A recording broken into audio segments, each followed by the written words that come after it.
दोस्तों, Bihar education department के द्वारा एक अधिसूचना जारी किया गया है। यह अधिसूचना जो बीपीएससी के द्वारा अभी बहाली चल रही है फेज 2 टीआरई 2.0 के तहत, उसमें कुछ बदलाव किए गए हैं आपकी योग्यताओं को लेकर, जिसके बारे में आपको जानना बेहद जरूरी है। अगर आप नहीं समझेंगे तो फिर आगे आपको परेशानी होगी। और इसमें कई सारे बदलाव किए गए हैं जिसमें बहुत सारे कैंडिडेट को मौका भी दिए गए हैं। तो वीडियो काफी महत्वपूर्ण होगा आप सभी के लिए। अगर आप टीआरई 2.0 का फॉर्म भरना चाहते हैं तो एक बार आपको ये वीडियो देखना अवश्य चाहिए। इसके लिए इस नोटिफिकेशन को डाउनलोड करना चाहते हैं, टेलीग्राम में हम आपको ये पीडीएफ उपलब्ध करा देंगे, जहां से आप डाउनलोड करेंगे। नोटिफिकेशन कल के डेट में 12 तारीख के डेट में इससे जारी किया गया है बिहार सरकार शिक्षा विभाग के द्वारा। इसमें देखिए क्या क्या बदलाव किए गए, क्योंकि नोटिफिकेशन तो काफी लंबा चौड़ा है, सभी चीजों के बारे में हम नहीं बताएंगे, आपको मेन पॉइंट आपको बताते हैं। देखिए इसमें जो बदलाव हुए हैं वर्ग 6 to 8 के लिए जो पूर्व में योग्यता निर्धारण किए गए थे वो योग्यता तो है ही, लेकिन उस योग्यता में कुछ संशोधित किए जाते हैं। वो क्या क्या संशोधित हुए हैं उसके बारे में बताइए, जो निम्न प्रकार यहां पर बताए गए हैं। देखिए सबसे पहले बताया गया है कि 6 to 8 के लिए आप जानते ही होंगे, अगर जो कैंडिडेट फॉर्म भरेंगे तो उनको कम से कम ग्रेजुएशन पास होना जरूरी है। ये पहला क्वालिफिकेशन है। ग्रेजुएशन जो पास किए हैं उसके बाद उनको सीटेट या बीटेट पेपर 2 जो है क्वालिफाई होना जरूरी है। यहां तक आपकी डाउट क्लियर हो गई होगी तो ये कैंडिडेट फॉर्म को भर सकते हैं।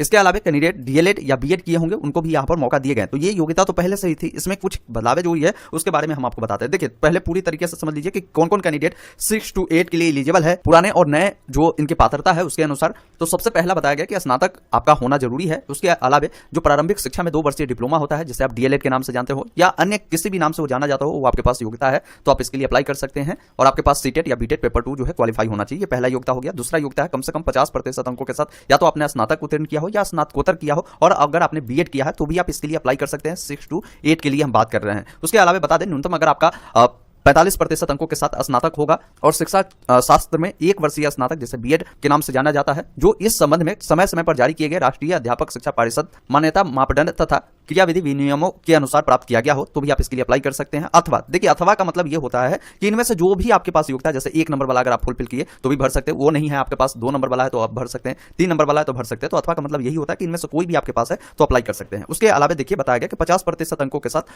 उच्चतर माध्यमिक यानी जो कैंडिडेट 12th पास किए हैं और 4 वर्षीय प्रारंभिक शिक्षा शास्त्र में स्नातक डीएलएड किया है वो कैंडिडेट भी भर सकते हैं फॉर्म को। उसके अलावा 50% अंकों के साथ अगर कोई 12वीं पास किए हैं और उन्होंने इंटीग्रेटेड कोर्स 4 वर्षीय वाला जो होता है, जैसे बीए के साथ या तो आपने बीएड किया हो, बीएससी के साथ बीएड किया हो तो भी आप इसके लिए एलिजिबल है। उसके अलावा बताया गया कि 50% अंकों के साथ अगर आपने स्नातक किया है, 1 वर्षीय बीएड अगर आपने किया विशेष शिक्षा में तो भी आप इसके लिए एलिजिबल है। उसके अलावा 55% अंकों के साथ अगर आपने समकक्ष ग्रेड के साथ स्नातकोत्तर और 3 वर्षीय एकीकृत बीएड एमएड अगर आपने किया है तो भी आप इसके लिए अप्लाई कर सकते हैं। लेकिन जो नए संशोधन किए गए हैं यहां पर आपको समझना होगा। देखिए इसमें बताया गया है कि अगर 50% अंकों के साथ कोई कैंडिडेट बीसीए तथा प्रारंभिक शिक्षा में 2 वर्षीय अगर उन्होंने डिप्लोमा किया हो, चाहे वो किसी भी नाम से जाना जाता हो, तो वो कैंडिडेट एलिजिबल है। या कोई कैंडिडेट बीसीए किया है, उन्होंने बीएड किया है या बीएड विशेष शिक्षा में किया है तो भी वो फॉर्म को भर सकते हैं। या न्यूनतम 55% अंकों के साथ उसने समकक्ष ग्रेड के साथ एमसीए किया है और 3 वर्षीय एकीकृत बीएड एमएड किया है तो भी वो कैंडिडेट फॉर्म को भर सकते हैं। तो ये नई इसमें कुछ बदलाव हुई है तो आपको यहां पर देखने को मिल रहा है। उसके अलावा बताया गया है कि राष्ट्रीय अध्यापक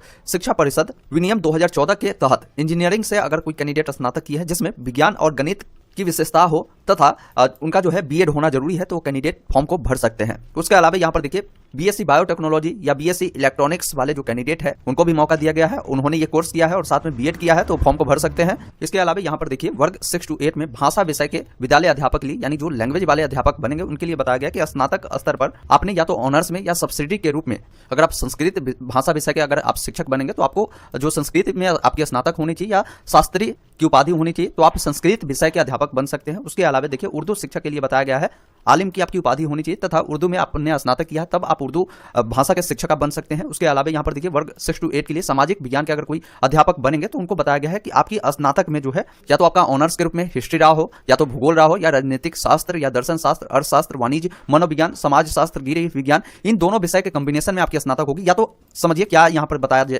रहा है आपको, या तो ये आपका ऑनर्स पेपर के रूप में रहा हो, हिस्ट्री अगर मान लीजिए आपका ऑनर्स रहा हो तो आपकी सब्सिडी के रूप में कोई ना कोई एक पेपर इनमें से कोई रहा होना चाहिए। जैसे आपने इतिहास लिया है लेकिन सब्सिडी में अगर आपने भूगोल ले लिया है, अर्थशास्त्र ले लिया है या सामाजिक शास्त्र लिया है तो आप एलिजिबल है। इसी प्रकार अगर कोई कैंडिडेट भूगोल ऑनर्स रखे हैं, उन्होंने हिस्ट्री को सब्सिडी के रूप में रखा है तो भी एलिजिबल है। मतलब इनमें से कोई 2 सब्जेक्ट या तो आपके ऑनर्स या सब्सिडी इनसे मैच होनी जरूरी है तो आप इसके लिए एलिजिबल माने जाएंगे, फॉर्म को आप फिल कर सकते हैं। इसके अलावा एक और यहाँ पर बदलाव है वर्ग 6 to 8 के लिए जो गणित के अध्यापक बनेंगे उनके लिए बताया गया कि स्नातक में आपकी या तो ऑनर्स पेपर के रूप में आपका जो हो सकता है गणित में या सांख्यिकी में या भौतिकी में या रसायन में या जीव विज्ञान में 2 भाग यहाँ पर कर दिए गए हैं, वनस्पति विज्ञान अथवा जंतु विज्ञान। मतलब कि या तो आपने वनस्पति विज्ञान या जंतु विज्ञान में से कोई 2 विषयों का अगर आपने कॉम्बिनेशन रखा था तो आप अप्लाई कर सकते हैं। इनका क्या मतलब हुआ, जैसे मान लीजिए कोई कैंडिडेट फिजिक्स ऑनर्स रखा है और उन्होंने सब्सिडी के रूप में भी गणित को रखा है तो अप्लाई कर सकते हैं, या कोई कैंडिडेट गणित ऑनर्स रखा है उन्होंने सब्सिडी के रूप में अगर केमिस्ट्री को रखा है तो भी वो एलिजिबल है गणित विषय के अध्यापक के लिए। तो ये यहाँ पर कुछ संशोधित किए गए हैं जो आपको जानना बेहद जरूरी है। समय समय पर अभी कई सारे आपको संशोधन देखने को मिलेगा,